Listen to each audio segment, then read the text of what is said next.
5, 4, 3, 2, 1. Let's go.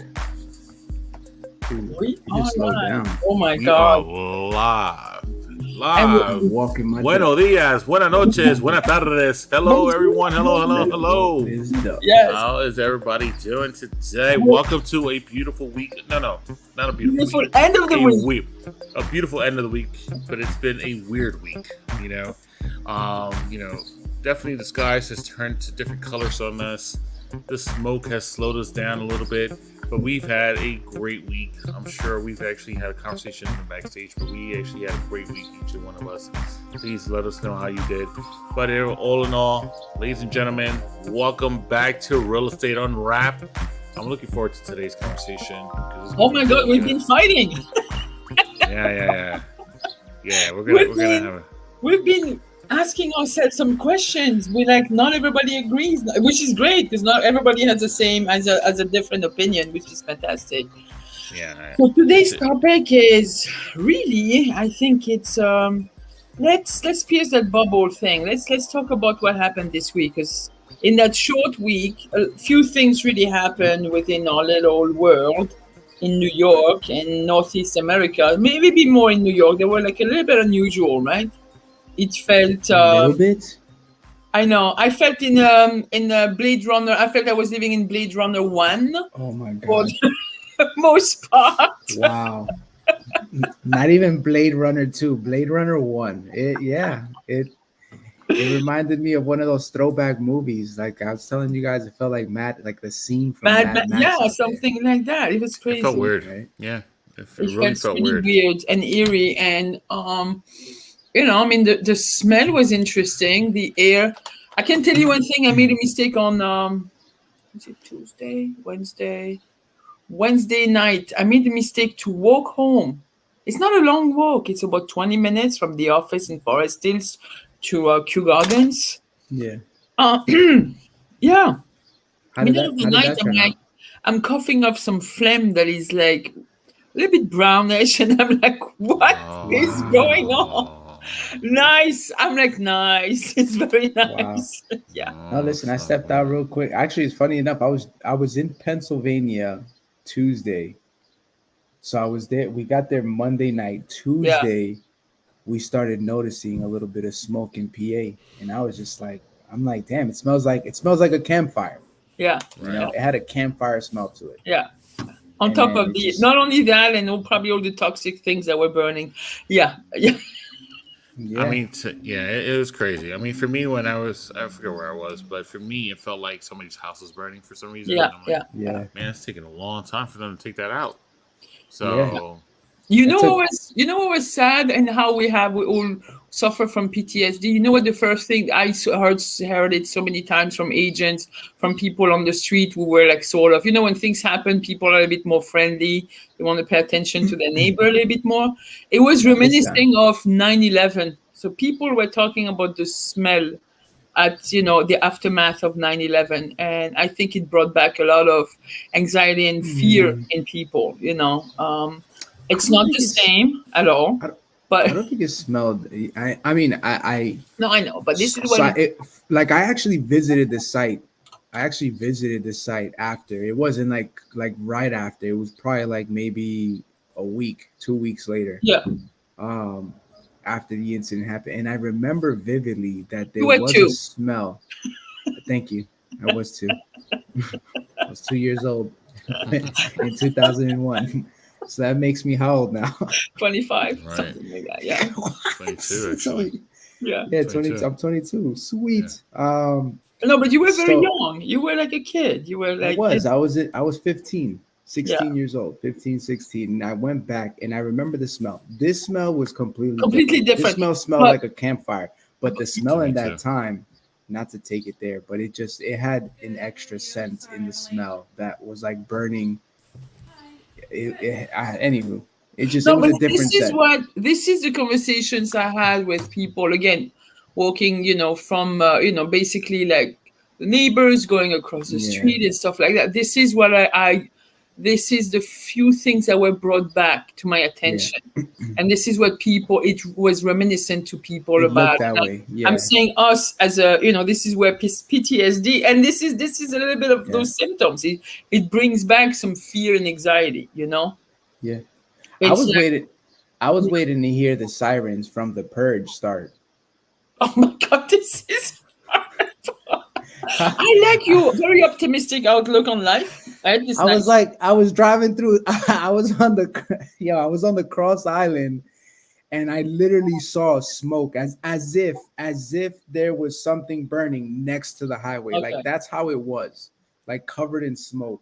So And what did it do? What did it do to your week as far as activity, as far as the buyers, the sellers? How did they respond to that?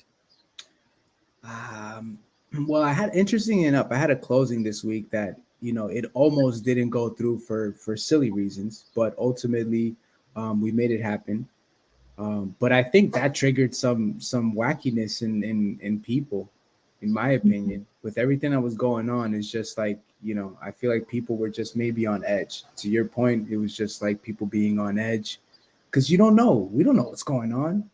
You know what I mean? Like the sky was yellow and then the sky was red. And the sun was red. Yes. There were moments you look up at the sun. You look up at the sun and the sun was freaking, you could actually look at the sun. Like that was crazy. It almost looked like a solar eclipse. You know what I mean? But it didn't, like it like people wise, business wise, like it was still happening. Like I was still running to show appointments, but it is what it is, I was just curious to see how it would affect business overall, outside of the fact that, like imagine if that was something that was going to be lingering around for some time. Exactly. Yeah. Imagine that.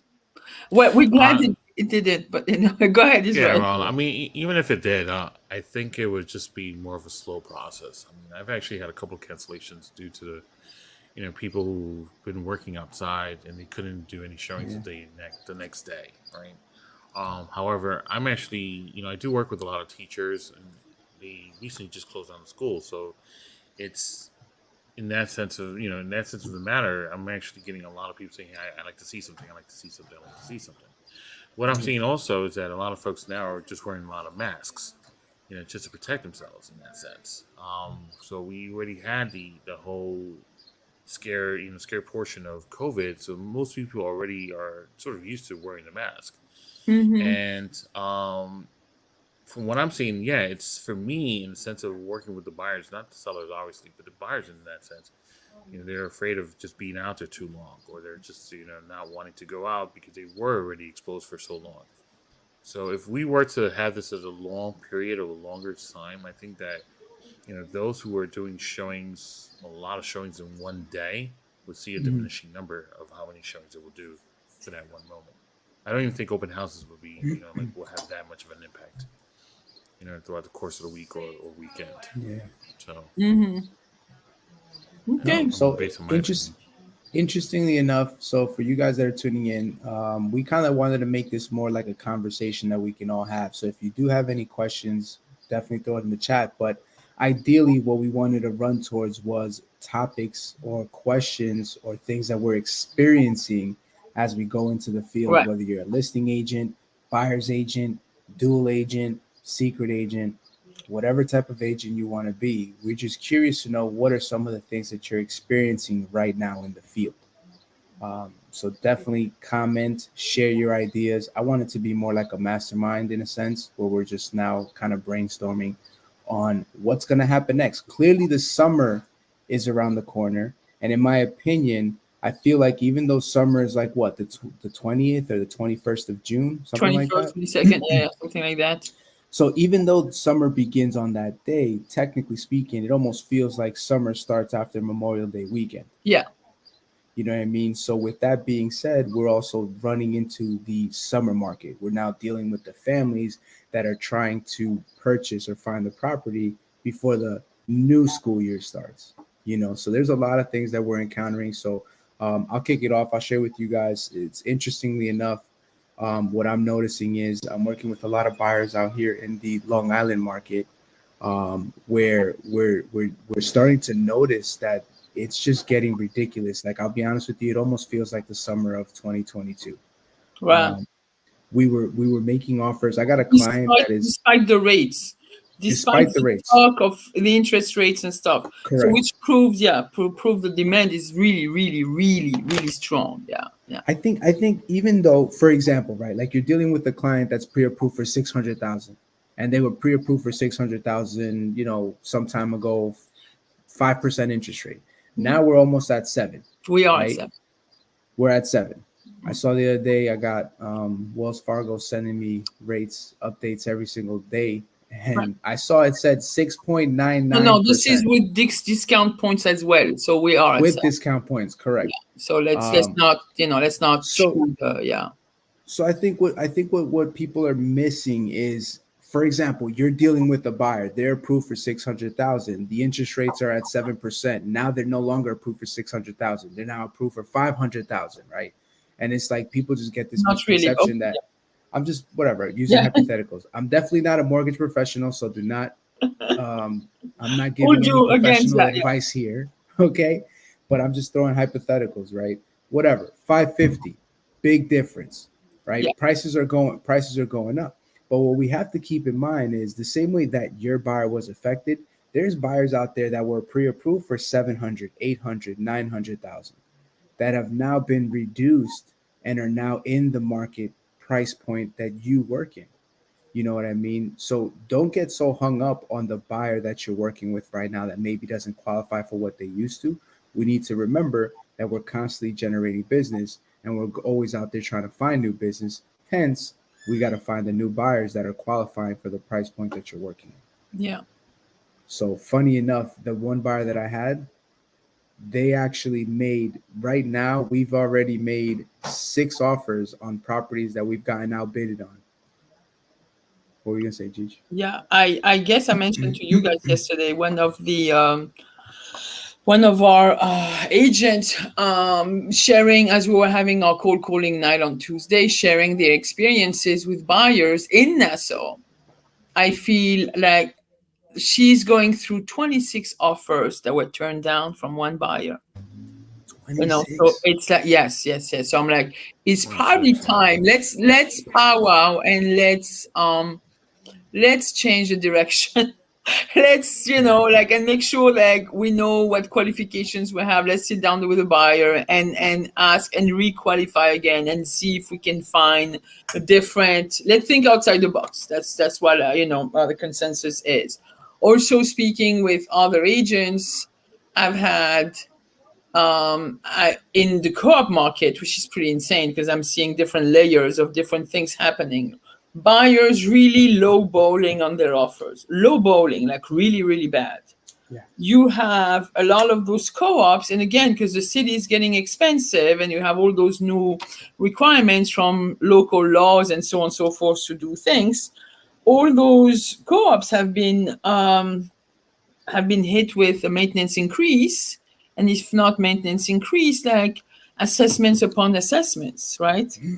And we still have to deal with qualifying our buyers, the debt to income ratio, which is gonna, for us to keep it according to the requirements of each building. So keeping it at 25, 28%, 30% gets very difficult right now, right? Oh yeah. On top of it, you know what? But I think that starts, and I'm sorry to cut you off, but I think that starts with mortgage. In that sense. And I know we don't have anybody representing that right now, but the point is, that starts with them because I've actually had, in the last 2 days, 4 conversations with buyers who felt that they were, approval for co-ops. But when you really break it down, they're actually at 45% versus at exactly. And 30%. You know what I mean? The approval. A lot of mortgage. That's I was going to come to this, where they're walking around, understanding they need their approval to come and take a look at properties, but they don't.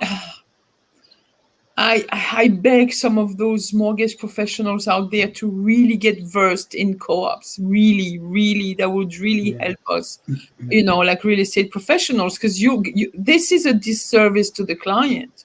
If you do not understand the mortgage process, in co-ops, then let's not qualify people. And then bluntly, even if you call the mortgage person, oh yeah, they qualify, their DTI is 45, and you're like 43, and they're like, oh, okay, and you're going over the numbers. You're like, what are we doing here? This is not, those poor people are not qualified at all.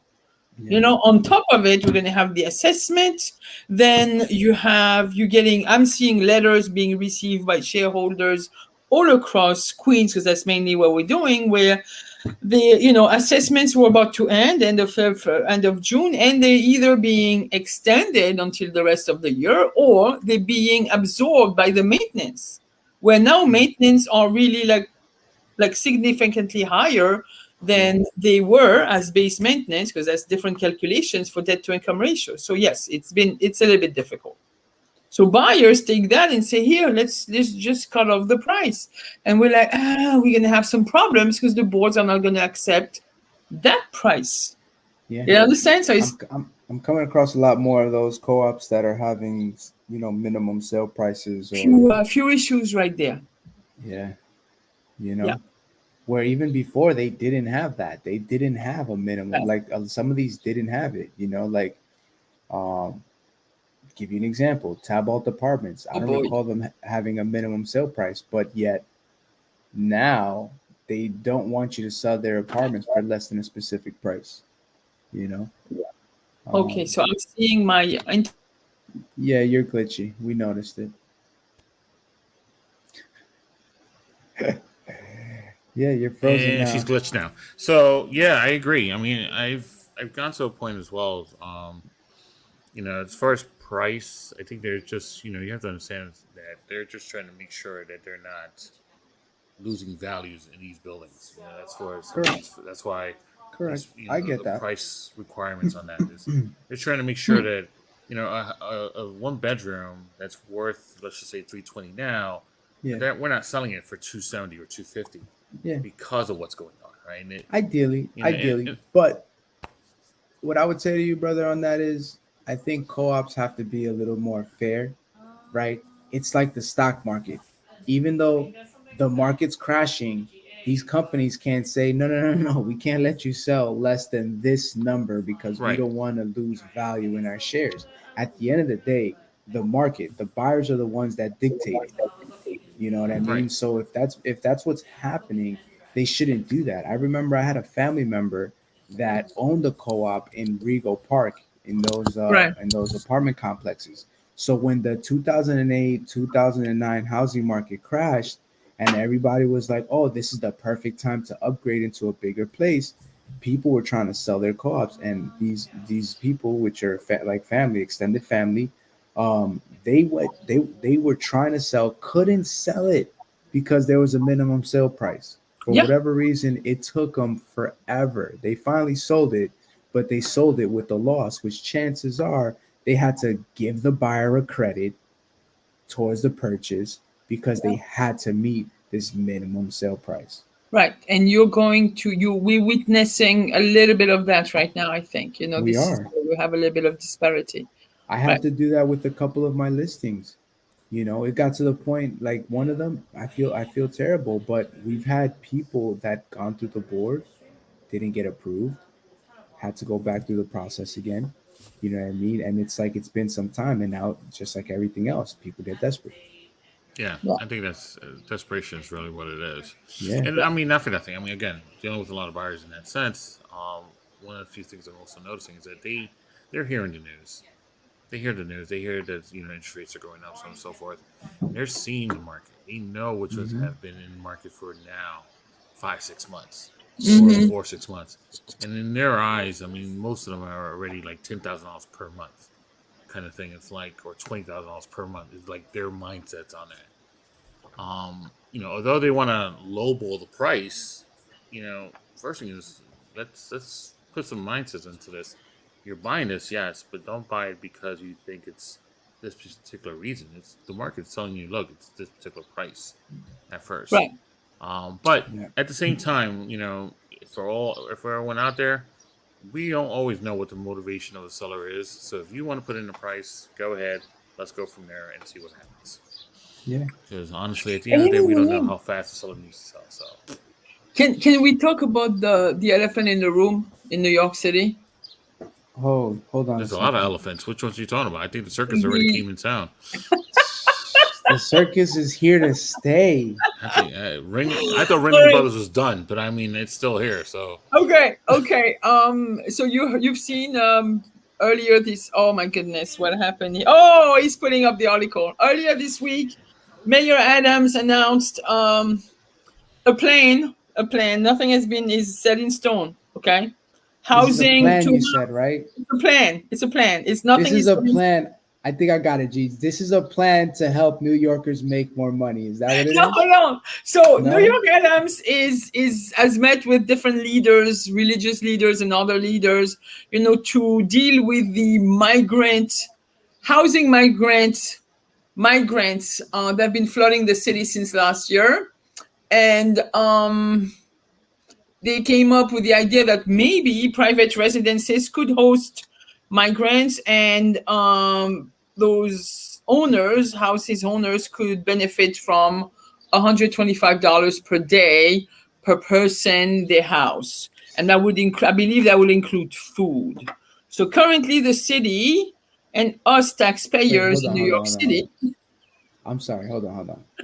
125 per person Per day. and per day. And that has to include food? Yes. Impossible. No, hold on. This was in the talk, because currently the city is paying $364 per person per day, including food. In Manhattan? In the city, 5 borough, where Manhattan is Oh, one borough, and we're all part of New York City. yeah, I know, but We have 5 boroughs in New York City. So listen, we part. excuse Let's me. not just have Manhattan. It's everybody. Yeah, but you know how it is. You're in Queens, for example. I grew up in Queens, so it's like when you refer to the city, it's like, oh, Manhattan, that's just kind of No, New York City. So the what? five boroughs. Let's hypothetically yeah, I talk agree with about. you, Ed. Let's talk about that. Let's say this is coming to fruition.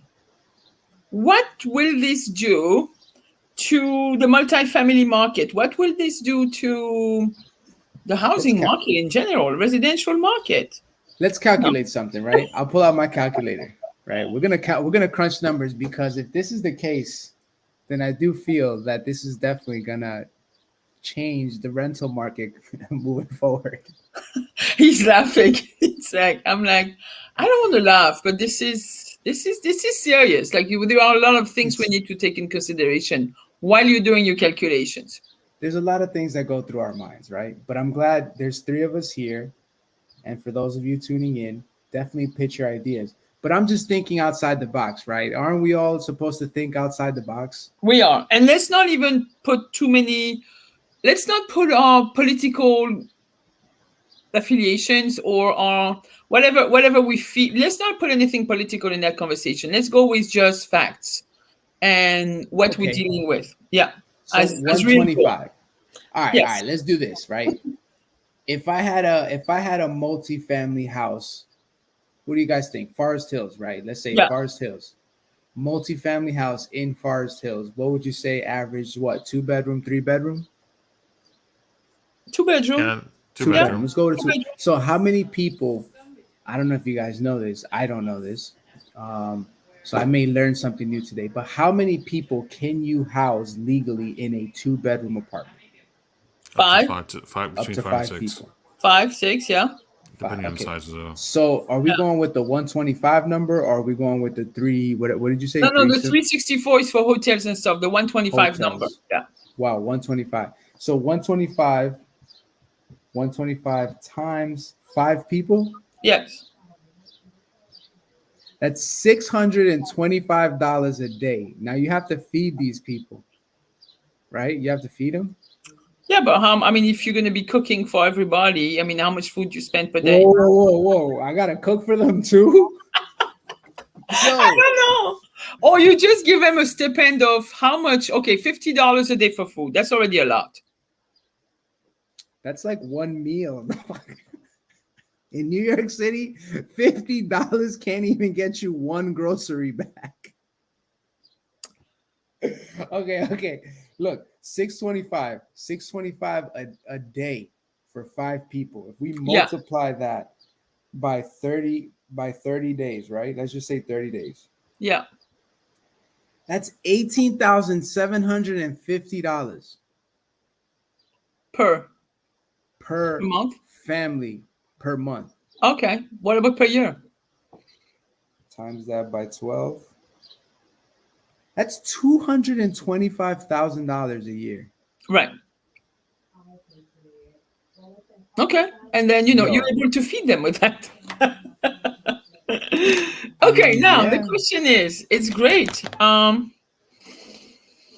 You'd never get that much money with a person you would be renting to, right? Because I mean, at this point, that might be very, very difficult for anybody with even a New York City job. Let's say a family making $120,000 a year to afford that kind of rent, right? Number two, qualifications of the tenant. This is what Israel was raising as a case earlier. Do we know who we're bringing to our house? Can we screen them? Can we do a background check? Right. No, And then I mean, it's done on their end, so you don't know what's coming. Right. Can Then are we going to be report?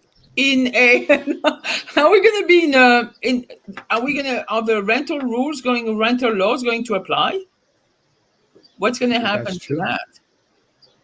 Right. I mean, if you guys out there have other questions you want to ask, pause about this. If you heard of this, I mean, to me, if you're a landlord and let's say you don't even live in the house and an absentee landlord, sure, that might seem like a fantastic scenario.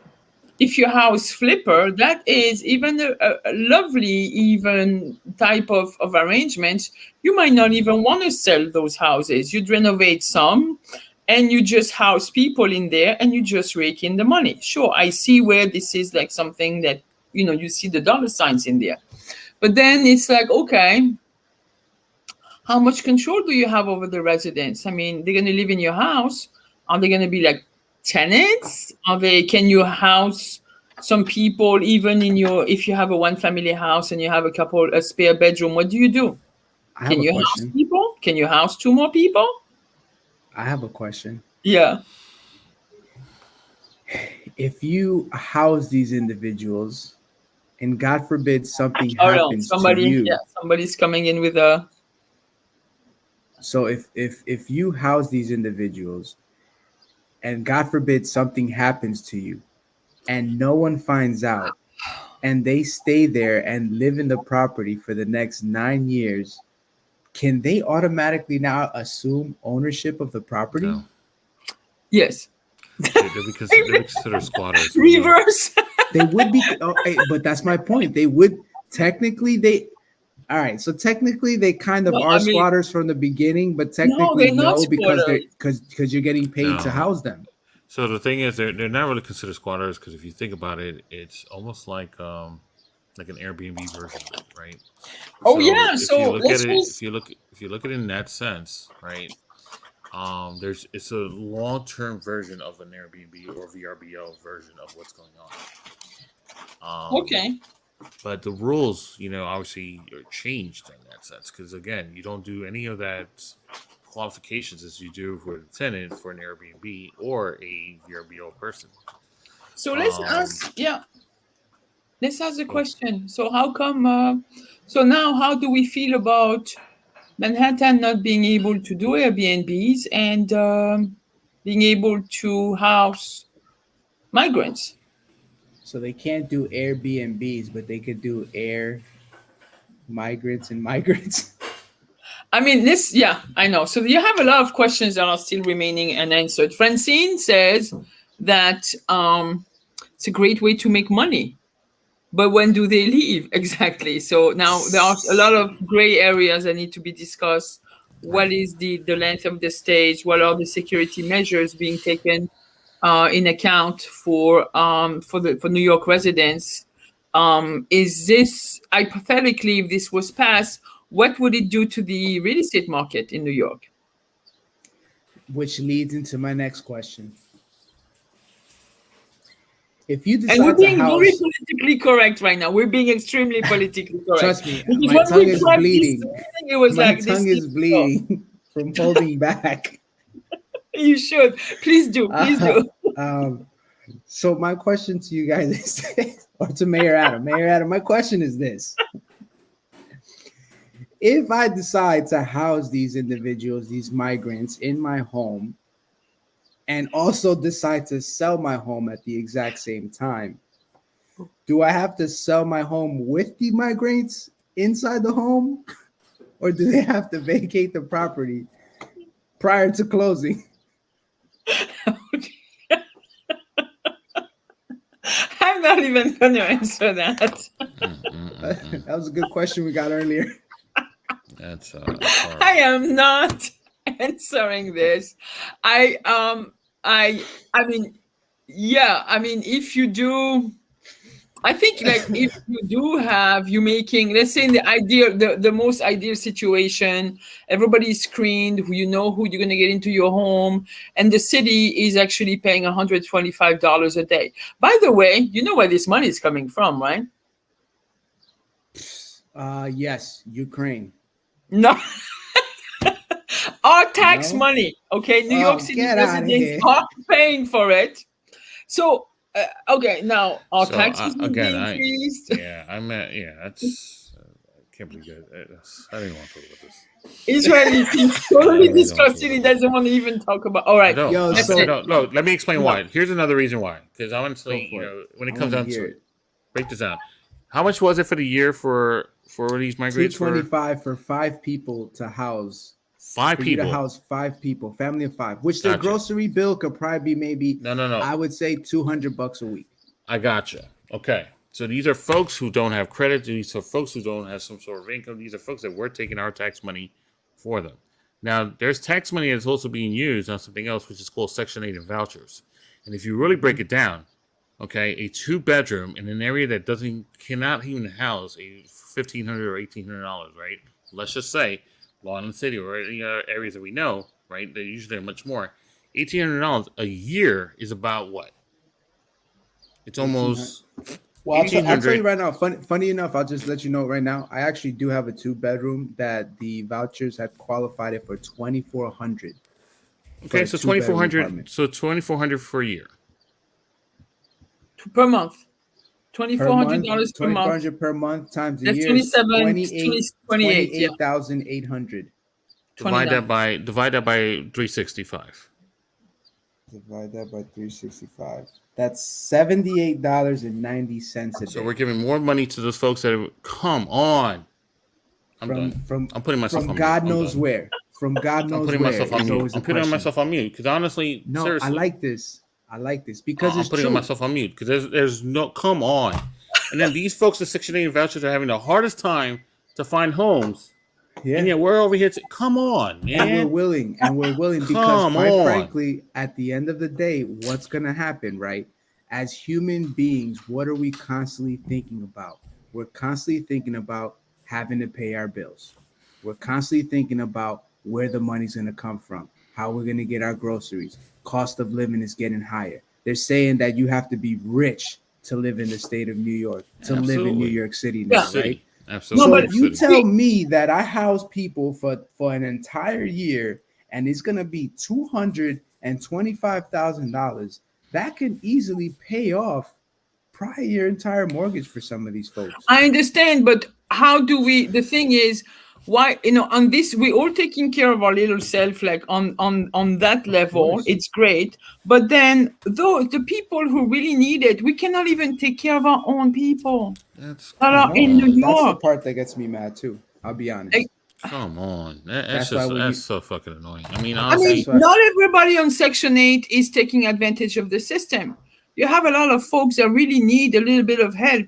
Put yourself in some of those people's shoes. Like situation happen, you're down on your luck, things like that, especially after COVID, and you might need a little. You've been paying your taxes all this time, and all of a sudden you might need a little bit of help to get out of your funk. And now you all the tax dollars is going to go to other things like that, and none of the landlords want. It's very hard to find a landlord that is willing to even consider a Section 8 or a city flat Absolutely. program. Absolutely. So No, on they're out this, there. it's like, and then you can't help but being political, unfortunately, on this point, or at least be, take a look at the human aspect of things, and not only, I mean, there are so many different layers where a lot of things don't even make sense at this point to me Yeah. as a Right. human being. Look, I mean, there's way too much homelessness. There's way too much other stuff. No, it's true. Not It's not true. not for nothing, and I get it. The countries that they're coming from, right? The countries we're not going to talk about all the countries, but the countries that Right. they're coming from, the countries that they're migrating from. Yeah, they're poorest countries too. Don't get me wrong. I looked at their financials too. They're poorest countries. They're going through a lot themselves. I get that. Okay, but the thing is, for us to have what a sort of Airbnb version of this entire thing, because that's really what it is, a Airbnb B version of this, where we don't need to check their credit, we don't need to check any of their backgrounds, we don't need to check their income. You know, They are no income. They're right? living off of the And we're city's just giving money. them safe haven. So in other words, if it comes to a point, one thing's for sure: what happens in every law, there's a cause and effect for something. So if at one point something stupid does happen, there's going to be a law for it. There's got to be a cause and effect to the point of there's a safe haven for it. Fine. How long? Is it going to be a 6 Until months when? or a year version of it? Yeah. Is it going to be, Yeah. and if it's 6 months, can I kick them out? Or do I have to renew the whole entire thing again? Right? Right. It's like, these are things that as a landlord, hey, listen, one thing's for sure, you don't want to be that type of landlord where you're kicking people out, because one thing, it's hard to kick a tenant out because there's so many rules and regulations. There's Yeah. not an at-will version of this. There's a law-abiding citizen situation where we got to go through courts and everything else like that. And it's not only migration court on this, but it also tenant courts on this. This is, whoa, that's not, no, sorry. Yeah. I mean, Sorry. the question, I'd rather- the question I'd rather does have- become that. The Right, question and does I'm become sorry to if they're cut you gonna guys be off. One going more by- thing, I'd rather have, right, go to a big ass park. If you excuse my French, go to a big park, right? Go get a whole bunch of RVs and go do that.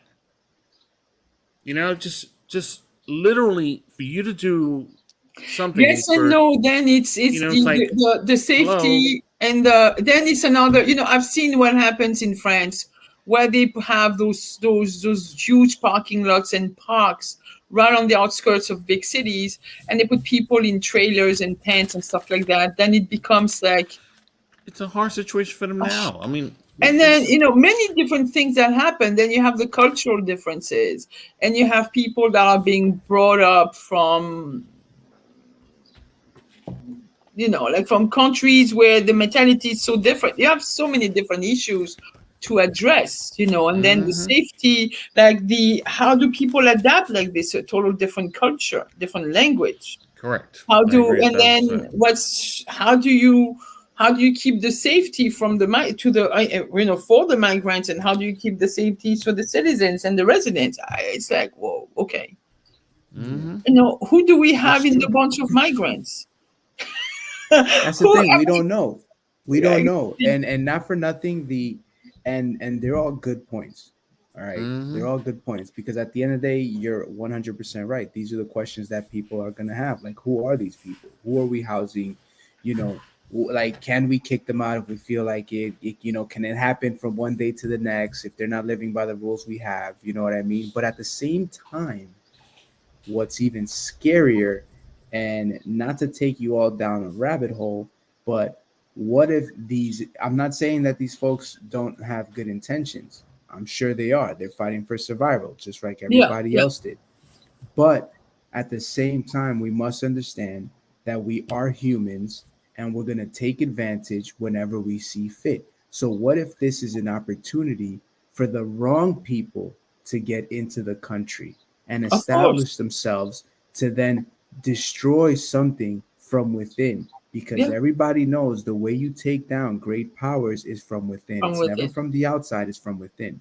You know what I mean? So that's my concern. More as an American citizen, is more of like, not like, look, I'm up for it. I'm up for helping people, but it's just the part when we're in a situation like Israel said where we need help, we haven't seen our own country help ourselves.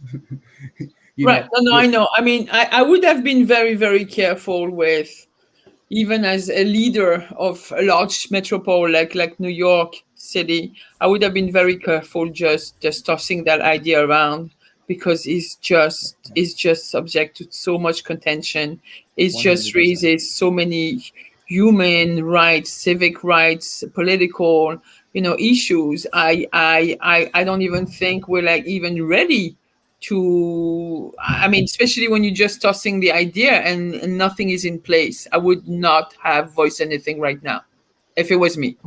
My other concern is, quite frankly, and it's out there and people are aware of it, but again, and it's vice versa too, right? What if the people that want to now take part in these programs are taking part in these programs with all the wrong intent? You Mm. know, what if they're taking part in these programs to now have access to individuals and do the wrong things? You know You what I mean? will. We Like already this have. is happening. We have slumlords in New York City. We A whole have bunch of them. those big, even those big New York City complexes, where that are insalubre. I don't even know how you say that in English. They have the safety and living conditions are not even acceptable for our Yeah. standards, and it's a first world country. You got So places it's that look like hostels that there's like three people in one room and they got, three, three five. beds, Yeah. you I know? mean, even those large, rental units and stuff, like people like Yeah. Listen, same like I thing said, here. You have it's mold. it's You it's a have two-way street. It's a two-way street, and we'll see. We'll see where it leads. We'll see what the people say, because at the end of the day, the people got to agree to it. But it is interesting and scary at the same time because we don't know what's gonna happen. I don't even know if Mm. the people are gonna have to vote on this, because when it's a matter of urgency, or But sometimes urgent, but urgency to what? Like, who do we owe this urgency to that we have to act this way? I you know I Well, it's human rights. That's part of it. no, I That's know, Yeah, but a lot of those things, like we're not there, won't be any referendums to ask us whether what we think of it. Like city council will pass will accept the proposal, yes or no, and they'll go probably a higher level to get more funding from the state, from the government, from the federal government. So we're not going to have a voice on this. I'm yeah. sorry to wait. say I'm a that. little confused. So, city council. You're saying that city council should vote on this? I don't know how they're going to layer that. I have no idea. I'm not a politician, and Yeah, I I, don't. I don't even think we'll have much to say Yeah. as people, unless we start knowing a little bit more what's going on with that topic. And Getting more involved. yeah, What I actually see. I mean, honestly, depending on how people, they can look at it in two-way road, right? I think that's a word we just used recently, in the sense of you can see the investors saying, "Hey, listen, I can earn $250,000 a great, yeah, and, and great idea. and and buy myself a couple of houses here and there and just do it that way." Or you can see the other folks who are just saying, "Hey, listen, I honestly don't want this around me, and it's time for me to move, or it's time for me to do this, it's time for me to do that." But all in all, I think it's a great idea, but I just really hope that they actually hit every check and balance as possible to do so. Because and it's like one of those, like if you're doing 125 as an example, and this is just a number way of looking at it. If you're doing 125, and it's hitting and it's pretty much not only hitting the owner's pockets, how is that going to work tax wise? How is Hmm. that going to come back to the city Oh, to be able to help out the listen, others? You know what I you mean? know It's the like, the good, city's gonna want to make its money. of course. So if So it's they're like, giving you, I think if they're gonna give you 125,000 like dollars per person, like you're also gonna get taxed on that money. Have to. There's no way that it's tax free, in my opinion. Oh, I could be wrong. Mm-hmm. but I No, it can highly be. doubt Can that. be. Yeah. And I we highly need doubt money. that. We need money. And if you go ahead and you take that 125 and you minus, what would you say? Average tax 27%, 30%, Make it 30 for now. 30%. $37.50 would have to go to Uncle Sam, and you're left with $87.50, which is $17.50 more than if you would have just rented it out to a Yeah. U.S. citizen. Oh, okay. So, whose bird is that singing in the background? Oh, the bird So- is back. I know we gotta stop because Bird is back. No, I That know. bird. We're gonna shine some sun. But so, little background of my birdies. These are my pet birds. They don't. I don't Unofficial harbor pet them. birds. Unofficial, yeah. I don't harbor them. So unfortunately, I don't get $125 per bird. But the cool thing is that they like to sit on my windowsill and All right, sing here goes. songs. Here goes. And now you need to sing that song. That's it. Little bird Three singing on my little window. birds outside my doorstep, singing sweet songs. Can you hear them? Of melodies pure and what is it? Pure and through. I don't know. I don't remember. Singing, this is my Yeah, message to you. There you go. All right, guys, folks. So this was, I think it's sometimes important for us to voice our opinions and the things that affect us in the city and that will affect us as real estate agents and that will affect the life of the people we service. All right, as the consumer, our clients, so it is sometimes important to voice our concerns and just raise, the little issues and stuff like that. And I think we'll do that once in a while. All right, because we have to. 100%. You guys need to know what we, and we need to be more aware of everything that is happening, that or All actually around us. shapes and molds the real estate market. Right. In the meantime, it's a fantastic weekend ahead. It sure is. Having their first Festival of the Art, the street fair. There'll be tens of thousands of people walking. What is that? Saturday or Sunday? Sunday. A lot of offices will have booths. We will definitely be out there. I'm sure. Ed, check with your brokerage. I'm sure they'll be around. I'm sure they'll be out there. No, but it's a great way of meeting the neighbors. No, I want to go. It's just that I already got open houses, and chances are I'm gonna have appointments out here in Long Island, so I'm not gonna. Okay, yeah. So it's basically from 10 to 9:30 to 6, 10 o'clock, 10 o'clock to 6 on Sunday, not Saturday. On Sunday, yeah. Damn, I want to go to the festival. Yeah, it's fun. I mean, you'll have some music, some kids performing from the neighborhood. It's gonna be nice, A few good things happening in the neighborhood now that it's late spring, before the summer, before the launch of the summer kicks off. Yeah, enjoy it. Yes, everybody should enjoy it. So what we're gonna do now is we're gonna jam out, and feed the ducks. But thank you guys for sharing your voicing your opinion, sharing your ideas, and thank you for not being overly political, which is great because I'm glad we're able to not put our emotions in that and our political affiliation. So I really do appreciate. I was fighting back. I'm not gonna lie. I was fighting. No, back. that's a very grown-up topic. Back. Right there. No, but sometimes it's good. We should be able to separate. Sometimes. Or most of the time, people just hate hearing the truth. It hurts. It sucks. It's not. No, it's your truth. That's what it is. It's fine. But yeah, let's talk about it. The best way to get through it is to talk about it, in my opinion. You're right. So who's our MVP this week? Francine.